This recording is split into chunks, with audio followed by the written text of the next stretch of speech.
Hey guys, hi, welcome back once again. My name is Vaishali, and having learned quite a few things from, through, and from within human interactions, and having pursued and completed my master's in business administration and clinical psychology, I today wish to talk about unidealizing our parents. So, when I say unidealizing or non idealizing our parents, it might come across as culturally invasive. It might come across like an idea that's rebellious.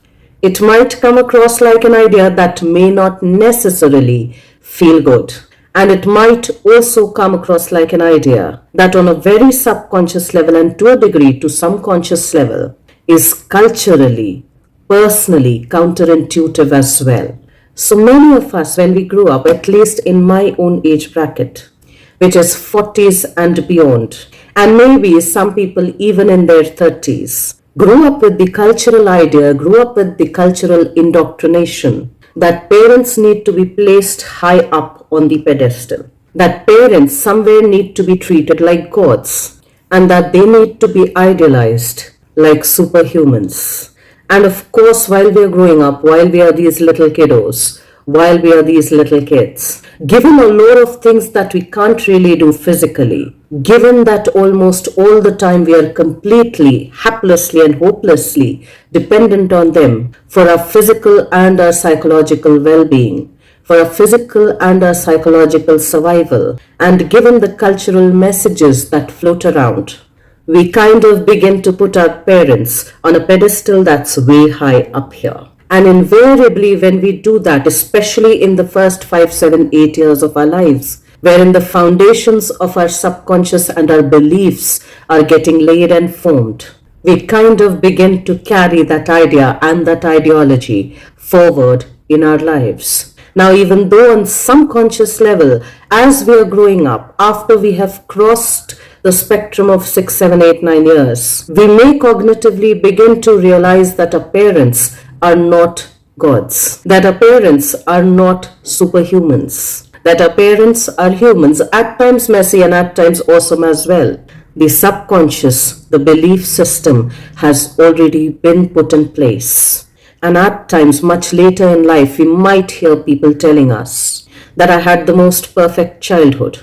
Well, if human beings are not perfect, how can their childhoods be perfect? Some of us even rationalizing that at least they tried to do the best that they could, and that I didn't have such a bad childhood after all. And well, of course, to a degree, that is true. For they were or are equal humans, that like every other human was trying their level best to do the best that they could, to do the best that they can. And yet, at times when we do that, we need to take a pause and we need to reflect if we are trying to distract ourselves from our own pains, from our own wounds, both physical and emotional. Are we trying to rationalize, to numb our pain down? Or are we truly accepting the reality that they're equally humans, not perfect human beings, not superhumans, not godlike figures, but rather messy, awesome, and complex, like all of us? So we need to question that for ourselves, because there is no other person on the planet who can answer that question for us on a personal level. And the more honest we get with that question on a very internal level, that whether are we trying to rationalize ourselves out of our pain or out of our fear, whatever that fear might be, or are we truly accepting their humanness, which is equally complex like all of us? So then why did I begin this video or this message with unidealizing our parents, or non-idealizing our parents and our caretakers? Well, because through my personal example, just a year back or a couple of years back, the context of which I don't clearly remember, but it was here that my daughters said that I don't idealize you or Papa, that I don't put both of you on a pedestal. And as shocking and as hurtful it might have come across to me just a few years back, wherein I was trying to be the superwoman, the super parent, the flawless one, the most perfect one, which of course led me to more controlling one also, which of course led me to being a little dictatorial also. Hearing that just a couple of years back, felt like it came across like the biggest freedom that any person could give anybody. So before she said this, just to give a context, just to give a backdrop, if I go back in time by a few years, I was trying to be this perfect parent.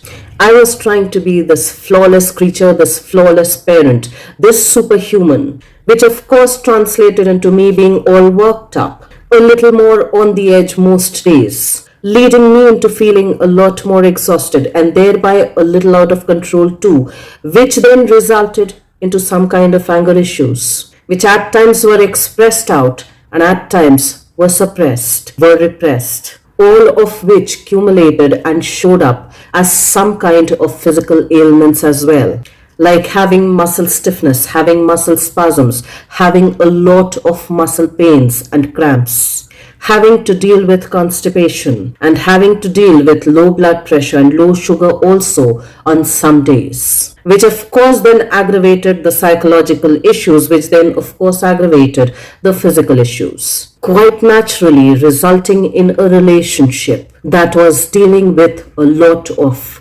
distress. Now, I'm very specifically and very consciously using the word distress. It wasn't a stress that helped us grow, that helped the relationship grow and feel nurtured and nourished, but rather it felt more distressing and distasteful, both on personal and on interpersonal levels. And not just for me on a very personal level, but even for her. And it was here at one point in time where something had occurred and a question just flowed into me. And the question was, would you like to be your own parent if you were 14 or 15 years old at this point in time? And the answer to that was a clear-cut no.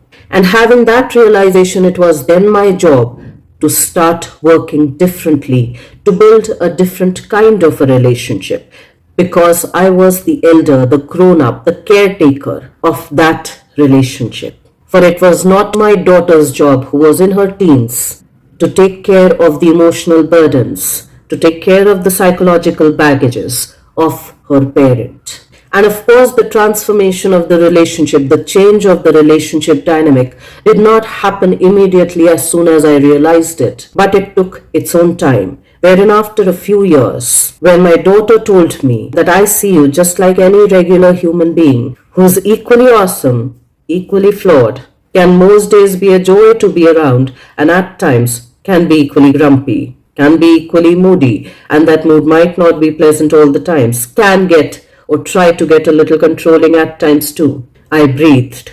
I had the biggest smile on my face, wherein my daughter had given me the permission, had given me the mirror, had given me the place to just be a human, who's not perfect and should not also aim for perfection. Because like Brené Brown, the researcher on perfection and shame, has said that perfection is a 20-ton shield that weighs heavy on your chest and on your back. It's a shield that says, it's an armor that says that if I look perfect, if I walk perfect, if I talk perfect, if I do everything perfect, if I even breathe perfect, I will not be shamed. I can avoid being shamed. And on some degrees, I also realize that when we are trying to live up to that perfect an image, invariably we are not allowing our children, our partners, and even our friends to remain humans. Because as I understand today, that humans are not designed for perfection. Rather, life is not designed for perfection, but for evolution. And anything that's designed for evolution will keep changing and shifting. For if anything ever became perfect, quite logically, it has no reason to evolve. There is no motivation for evolution. And when we look at evolution, or when we can think about evolution, it's not a linear line. It doesn't happen in a linear way. It never happens perfectly. But it happens through a lot of trials and errors. And only when we err, when we make any errors, which is again a part of the evolution, we are designed to learn from that as well. Maybe not immediately, but maybe at some point in time or the other. And so when she said that I don't place you at a pedestal, that makes you any superhuman. It gave me and it gave her and it gave the relationship the freedom where we can feel safe, where we can feel our authentic selves evolving, coming out, where we can feel better connections developing, and where we feel free and safe to take accountability for our life choices and our decisions that we make or even do not make. Where those decisions or life choices that we make or do not make are not lines on a hard rock, but rather act as a reference point as to why we are not making certain decisions and certain life choices at this point in time, and maybe with time they may shift and evolve. If not completely, at least to a degree. When she said that, when she mentioned that I look at both of you as humans, it not only gave me the freedom to be more free, but it gave me the freedom to be responsibly free. Because freedom is the biggest privilege that most of us have. And not using that freedom appropriately is either being irresponsible or and being abusive. It also in a way provided me with the understanding that when my daughter said that to me, she was equally making herself more responsibly free. For having the ability to respond is the greatest freedom that we can have. That in one sentence she created a space for the relationship to be more free and not confined into perfection, not confined into some kind of an ideology, into which either I or her dad or even she needed to live up to.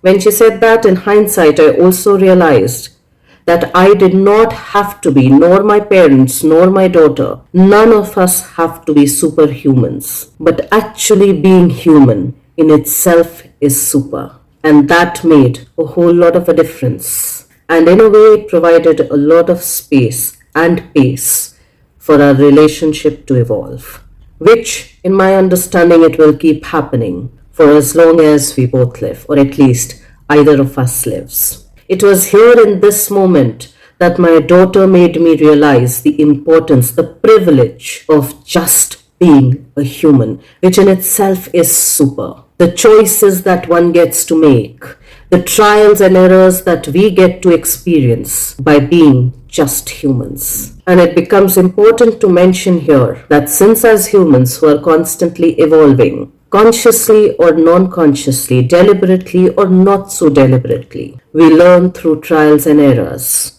which in a way also provides us with the understanding that we all tend to do nonsensical stuff at times and try to make sense of our nonsenses also, which is just being a part of the human species, yet being able to call out and address our own nonsensical stuff, both personally and interpersonally, feeling safe and connected, gives us an opportunity to laugh at ourselves also, gives us an opportunity to get curious about ourselves as well, gives us an opportunity to develop compassion for ourselves and for others, to hold space for all of our flaws and all of our awesomeness, feeling safe and connected both on personal and within our interpersonal spaces, our interpersonal relationships. So if we can see our parents as just human beings and unpedestalize or depedestalize them, we'll be able to have more meaningful, much better relationships,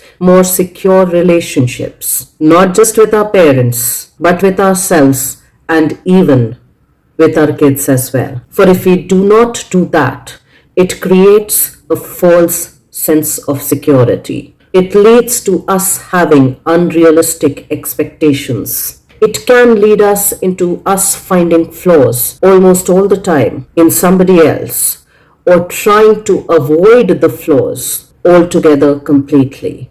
For we are not able to digest, we are not able to accept anybody's humanness completely, not even of ourselves. It leads us into having distorted perceptions of others and of ourselves. It can lead us into having codependent relationships. It can lead us into constantly comparing ourselves unknowingly or knowingly with our parents, and even comparing our partners and our kids unknowingly with our parents as well. For we imagine them to be so perfect. For we think of them to be so godlike. For we think of them as unflawed. For we think of them as being superhumans. And quite naturally, when we are doing that, we are not only imposing those limitations on ourselves, but we are also putting it, rather double downing it, onto our parents, our partners, and our kids as well. On another level, it can result in having difficulty establishing intimacy. And intimacy not just on physical levels, but intimacy on emotional, on psychological levels as well, wherein we allow somebody to see into me, wherein we drop the armor of the superhuman or the perfect human being to allow somebody else to see the human aspects of me. Not just the awesome ones, but the equally flawed ones. The ones that we might not be very proud of, at least at this point in time. We might even deal with some sense of low self-worth. Because if perfection or being a superhuman or a godlike creature is our subconscious platform, is our subconscious idealization, then anything that goes through and experiences trials and errors, quite naturally, on the subconscious level, is not welcome. And we might even experience difficulty with regards to opening up, with regards to sharing, or we might end up overburdening our partners and our kids and our people around us because we have that unconscious expectation which is subconsciously embedded within us on a very personal level. So we might have difficulty regulating our emotions, regulating ourselves, and we might end up withdrawing ourselves, shutting ourselves down, not working in collaborative ways, or we might end up becoming overbearing on some days or on most days. So let's try and look at our parents as just humans and give them and ourselves the permission to just be humans and just go through the trials and errors and learn from those trials and errors as a way to deliberately, to consciously evolve. Not just on a personal level, but on an interpersonal level as well, on a relationship level as well. For as somebody had said, it's human to err. And to learn from that error with curiosity and with compassion is the biggest blessing, is the biggest superpower to have as a human. And let's remember that it's super to be human, and we should not burden ourselves and others trying to be superhumans, wanting others to be superhumans. Let's unburden ourselves so that others can unburden themselves too. Let's take our freedom responsibly so that we can respond better as our evolution continues through trials and errors. Let's hold space for our trials and errors with accountability, with responsibility, with freedom, with curiosity, and with compassion, so that we are not hard on ourselves and unknowingly harder on others too. Because if we do not give that permission to ourselves, we cannot give the same permission to our kids to just be humans and learn through their own evolution. Let's try and reflect if we do say that my childhood was perfect, that my parents were perfect, which in reality cannot be farther from the truth.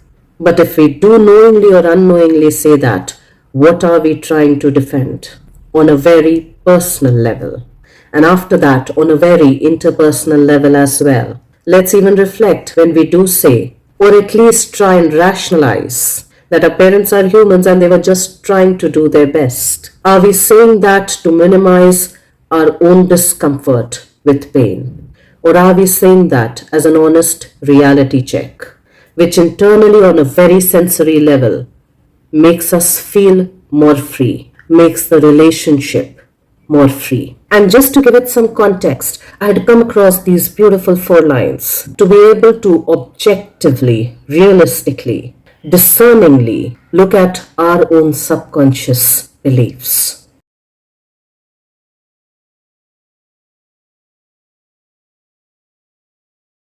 And since we live in a democratic free country, I'd like to add my own bits to it. When taking your parents' advice, which includes myself as well, because I have a daughter too. So this is applicable both to me and to my daughter as well. So let's go again. when taking your parents' advice or when talking about them, which is my added version. Observe if they have the life, the friends, the relationships, the emotional wellness, the physical wellness, the relationship wellness that you'd want for yourself or you'd want your kids to inherit. And maybe the answer might not be a simple yes or a no, but it might be more nuanced. It might be more detailed and more complex, which we would need time to reflect on, to ponder upon, to be more mindful about.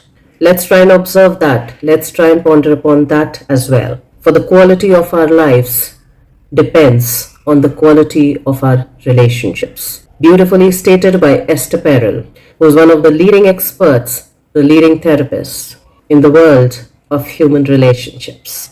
Let's try and take out a little time to reflect on all of those things, on all of the aspects that I have tried to encapsulate here. Let's try and do that for ourselves, both on personal and on interpersonal levels. And I will see you once again the next week. Till then, stay tuned in. And guys, if you do like the contextual content of these videos, please do like, share, and subscribe.